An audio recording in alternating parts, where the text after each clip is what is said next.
Bonjour à tous, bienvenue pour ce nouveau En Peignoir, l'émission qui chaque semaine s'intéresse aux stations thermales d'Auvergne. On va parler Europe aujourd'hui avec un projet européen qui a été obtenu et qui est coordonné par l'association Thermes Auvergne. Il répond au nom d'Innovaspa et on va en savoir plus grâce à mon invité du jour. Bonjour Marion Vincingle. Bonjour Stéphane. Alors Marion, vous êtes responsable de la coopération européenne au sein de Thermes Auvergne et de la route des villes d'eau du Massif central. Quelle démarche vous déployez en la matière ?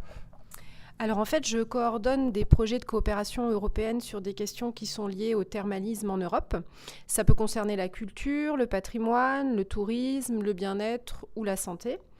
Je représente également les villes d'eau du Massif central au sein de l'EHTTA. L'EHTTA, c'est l'Association européenne des villes thermales historiques, puisqu'en fait, la route des villes d'eau du Massif central est membre historique et membre associé de ce réseau européen, qui a obtenu la mention d'itinéraire culturel du Conseil de l'Europe en 2010. Et je suis d'ailleurs également le manager financier de cette association européenne depuis plusieurs années. Et alors, dans le cadre de cette association, donc les stations thermales de la région travaillent avec de nombreuses autres stations thermales en Europe. On imagine que c'est quelque chose d'enrichissant pour elles. Oui, alors je l'espère. Les villes de Vichy, Châtel-Guyon, Le Mont-d'Or, La Bourboule et Roya-Chamalières sont membres actifs de l'EHTTA. Et il y a également la route des villes d'eau du Massif central et Clermont-Auvergne Métropole qui sont membres associés. Alors il faut savoir que, moi je pense que l'appartenance à ce réseau, c'est une formidable reconnaissance au plan européen pour le patrimoine thermal de nos stations thermales et ça montre que nous avons donc des stations thermales dans notre région qui ont un patrimoine thermal emblématique. Cette association européenne, elle est basée à Spa, en Belgique, et elle a été créée en 2009 à Bruxelles. Et aujourd'hui, elle est présidée par le maire de Montecatini-Terme en Italie, et elle regroupe 42 membres sur 15 pays en Europe, et même au-delà de l'Europe. Et toutes les villes qui sont membres de ce réseau possèdent un patrimoine thermal emblématique et une histoire thermale riche. En fait, il faut savoir que l'histoire thermale, c'est une histoire européenne. La culture thermale, elle vient de l'époque romaine, avec également la pratique des bains turcs sous l'influence de l'Empire ottoman, en passant par le thermalisme mondain du 19e siècle et la structuration récente de tout ce qui est lié à la filière du bien-être à l'eau thermale et au thermoludisme. Et tout ça fait que le thermalisme est une culture européenne. Alors on peut parler de quelques-unes de ces villes thermales qui sont implantées partout en Europe et même dans le monde. Alors pour en citer quelques-unes, il y a effectivement Caldas da Rainha au Portugal, Ourense en Espagne, Basse qui est très connue en Angleterre, qui est patrimoine mondial de l'UNESCO, Vichy en France bien sûr, Montecatini-Terme en Italie, Baden-Baden en Allemagne, Spa voilà, avec un nom comme celui-ci en Belgique, Budapest évidemment en Hongrie, Karlovy Vary aussi en République tchèque, Loutraki en Grèce, Bursa en Turquie et pour en citer une plutôt lointaine, Pocos de Caldas au Brésil. Toutes ces villes, ce sont des villes qui ont un patrimoine thermal emblématique et ce patrimoine, il constitue un témoignage exceptionnel pour les générations futures, notamment pour valoriser cette histoire européenne. Alors du coup, nous, on pense que la coopération européenne, elle permet à nos stations thermales membres du réseau d'apprendre et d'échanger sur des problématiques communes liées à la gestion, à la préservation, à la promotion de ce patrimoine thermal et de porter également des projets en commun à l'échelle européenne, voire internationale. Donc pour moi, en tout cas, je trouve que c'est extrêmement enrichissant pour les stations thermales de la région d'échanger avec d'autres stations thermales en Europe. Alors venons-en à Innovaspa. Quel est l'objectif de ce projet européen ? Alors, l'objectif du projet européen Innovaspa, qui est porté et coordonné par l'association Thermes Auvergne, en partenariat avec le cluster Innovatherm, avec la route des villes d'eau du Massif central et avec le soutien de la région Auvergne-Rhône-Alpes, c'est de soutenir l'échange d'expériences entre 8 régions thermales en Europe sur des questions qui, là, par contre, ne sont pas liées au patrimoine, mais qui sont liées plutôt à l'innovation santé, à la prévention santé appliquée au thermalisme. L'idée, en fait, c'est d'identifier des bonnes pratiques qu'on va pouvoir transférer chez nous. Alors, qui sont les partenaires associés à ce projet ?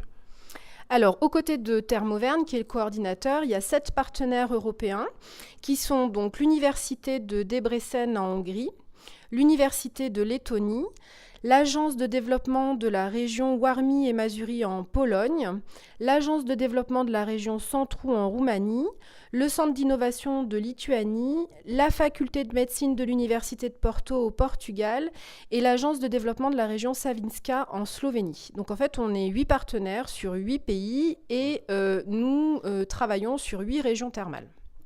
Merci Marion Vansingle, on va faire une petite pause musicale et on se retrouve donc juste après pour continuer de parler de ce projet européen InnovaSpa. De retour pour cette deuxième partie de En Peignoir, on parle avec Marion Vansingle, donc qui est chargée de la coopération européenne au sein de Thermauvergne et de la Route des Villes d'Eau, du projet européen InnovaSpa, qui permet l'échange d'expériences entre stations thermales autour de questions liées à la prévention santé. Alors Marion, c'est une fierté pour vous d'avoir pu décrocher ce projet ? Alors en fait, le projet InnovaSpa, dont Thermauvergne est le chef de file, a été approuvé dans le cadre du 3e appel à proposition du programme Interreg Europe. Il faut savoir que 234 projets ont été déposés dans le cadre de ce 3e appel et que 54 projets ont été retenus, dont 6 projets français, dont le projet InnovaSpa sur l'axe innovation santé. Alors d'après ma connaissance des programmes européens, c'est vrai que le programme Interreg Europe, c'est un programme de la Commission européenne qui semble très complexe.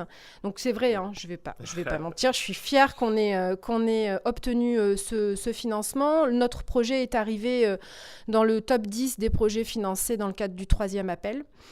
Donc ça démontre quand même notre capacité à mobiliser des partenaires européens dans un calendrier très serré.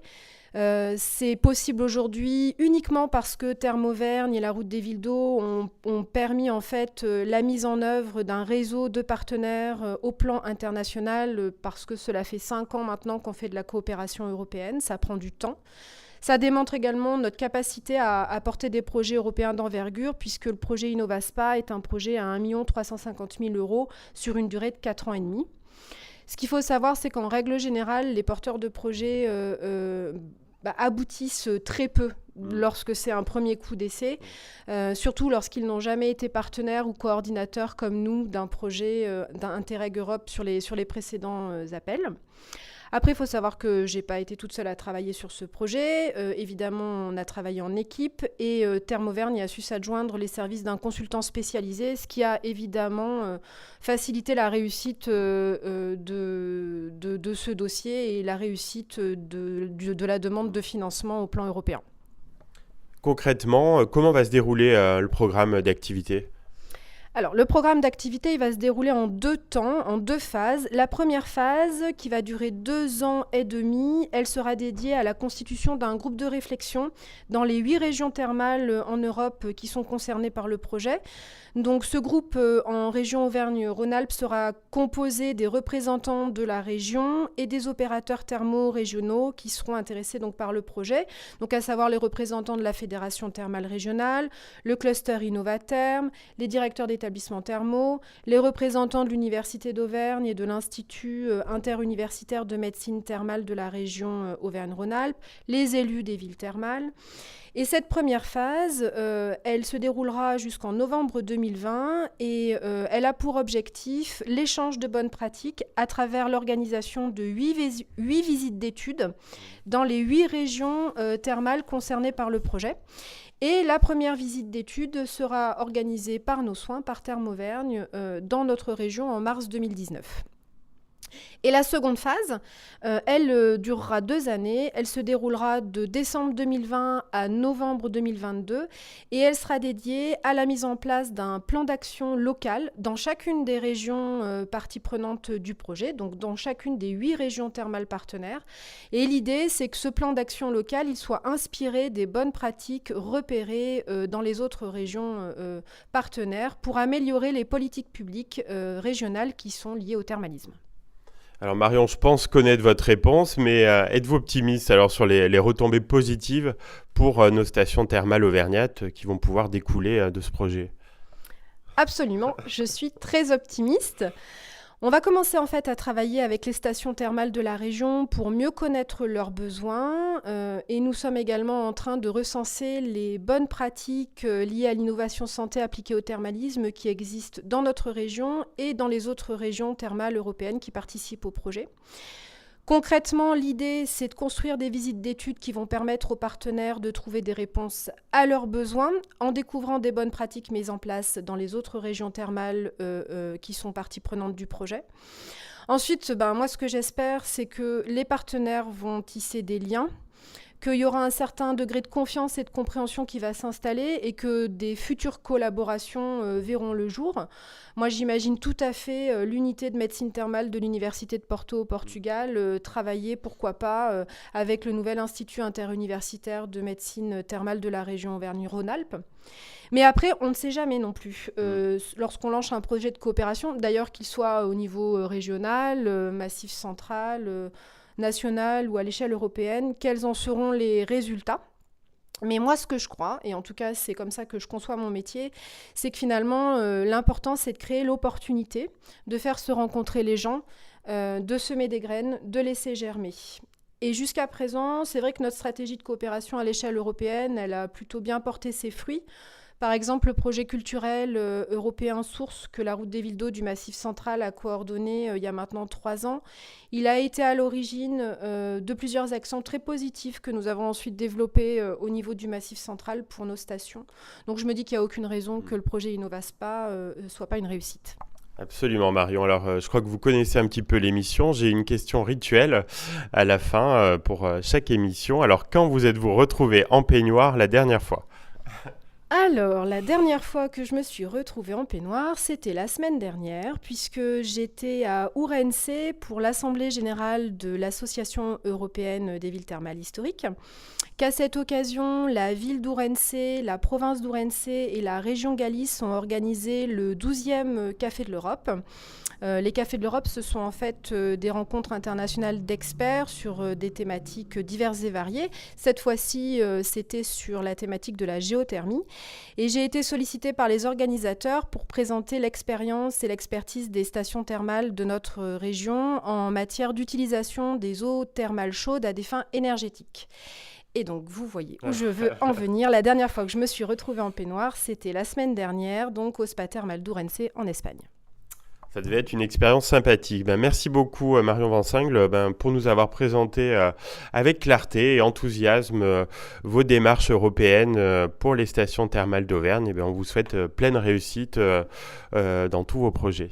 Merci beaucoup Stéphane de m'avoir invité dans votre émission En peignoir. À bientôt.